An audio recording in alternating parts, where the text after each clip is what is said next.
This is Julian, and today I'm going to do a quick demonstration of Skodel's platform. I'm not going to be focusing too much on the psychosocial legislation. I'm going to assume that we're all familiar with the identification, assessing, controlling, and reviewing side of things. Today is really about how do we actually go about implementing this framework in a practical and sustainable way inside our organization.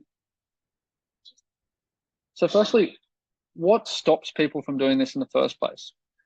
Some of the common challenges we see with organizations is the uncertainty around where to start, the perception that it's complicated, too disruptive, getting leadership to buy in. And then there's this challenge around who's actually responsible for this. Is it HR? Is it safety? Is it someone else? And then all of this leads to inaction.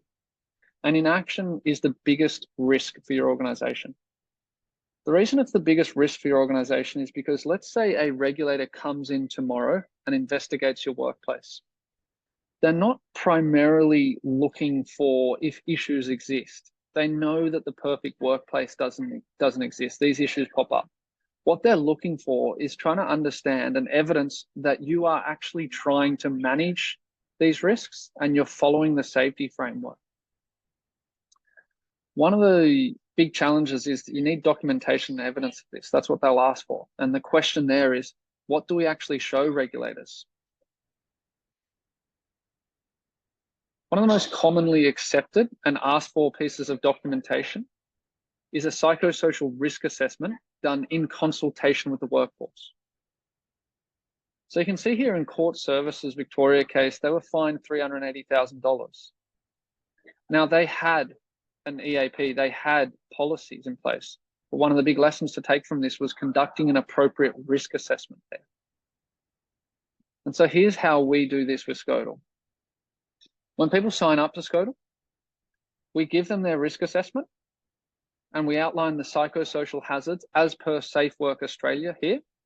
Now these can be adjusted, but we always think it's a good idea to follow the framework. And then what we do is we look at assessing each of these hazards here. And this is primarily about understanding, is this happening inside our workplace? Are people experiencing it? Is it one person? Is it 40 people?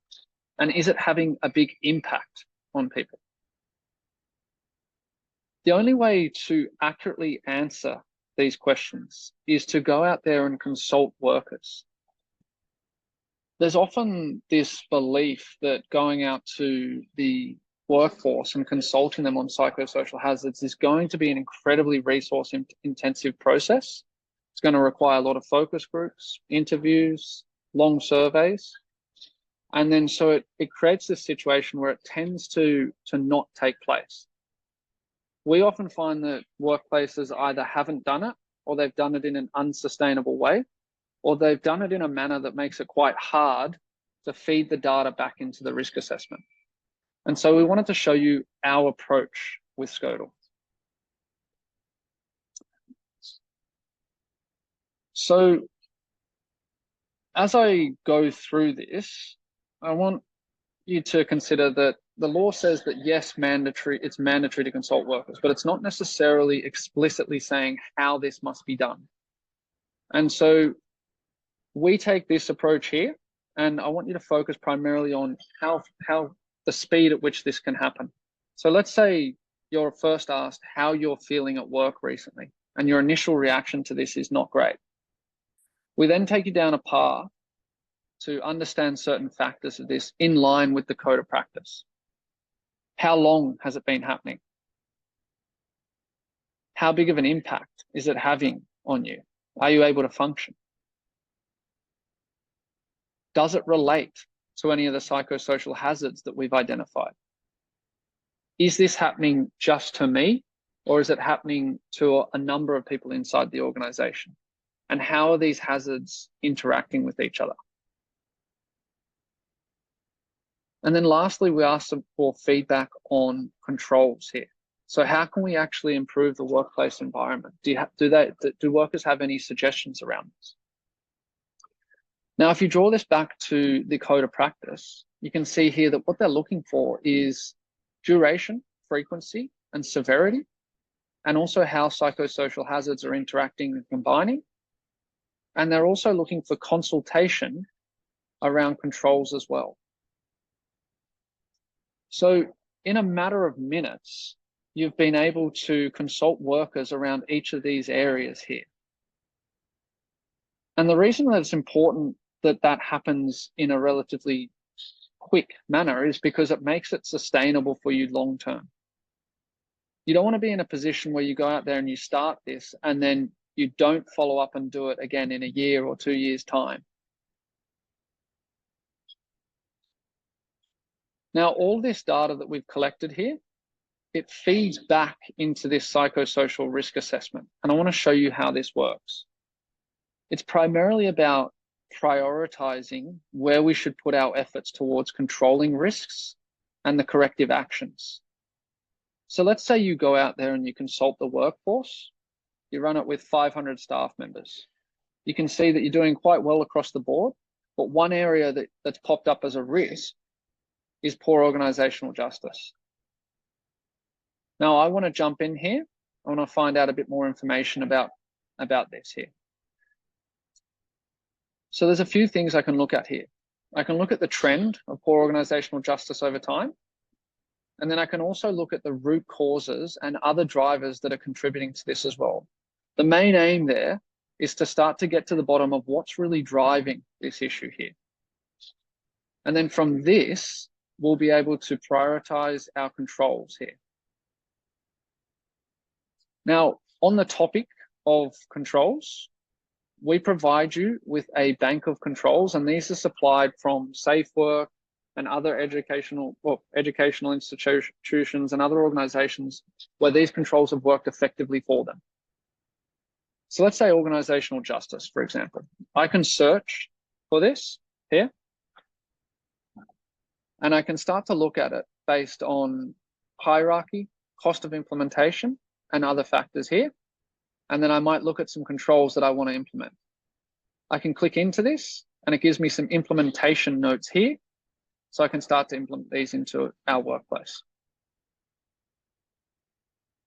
Now, importantly, as you do this, you can start to document the controls that you're implementing. So I might implement this, the hierarchy here, and then select when I've implemented it. And as I do that, it creates an audit trail here. And this is really important, this audit trail here. So I want to talk a little bit about this. This will provide evidence around every time this hazard's been assessed, the controls that you're introducing, how risk scores have changed over time, going out there and consulting the workforce. So you'll have consultation logs. And you can also update this as well. So anything that you've carried out, say focus groups and interviews, you can add it in here. And it provides a really essential, critical piece of documentation around an audit log for that hazard. So what ends up happening is when you carry out this process, you put yourself in a position where if a regulator comes in and inspects your business or your organization, then you're able to provide them with this risk assessment here that evidences that you are consulting staff, managing psychosocial risks around identifying, assessing, controlling, and reviewing control measures in consultation with the workforce. Now, there's one final thing that I wanted to cover off here, and there's mixed opinions around this. I find that some workplaces are all for it and other workplaces are not necessarily in favor of it, but I thought I'd share it with you because I believe it's really important to do. So it's the idea of being able to establish a two-way communication channel anonymously with workers as they share feedback. The reason I believe this is important is because when you look at claims inside workplaces, they take place at an individual level. And so if you're able to identify that there's an issue here, you can jump in and establish a two-way communication channel here where you start to resolve these issues.